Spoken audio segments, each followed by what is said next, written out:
Hazrat Umar al-Khattab was a man of great humility.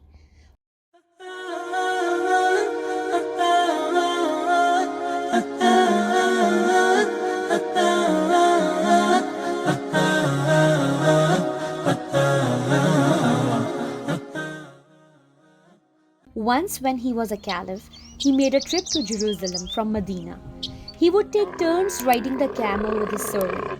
He thought it would be unfair for him to be the only one to ride the camel and let his servant to walk all the way. As they got closer to Jerusalem, it was his servant's turn to ride the camel.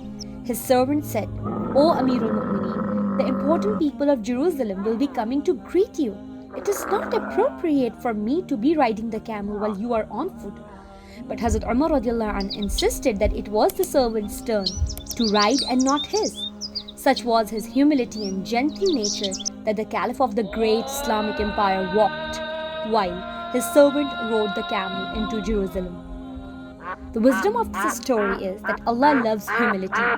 To be humble means we do not think we are better or hold a higher position than others, even though we may be. Hazrat Umar is a great example in humility.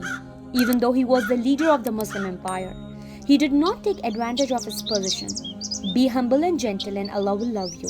And the servants of the Most Merciful are those who walk upon the earth easily, and when the ignorant address them harshly, they say words of peace.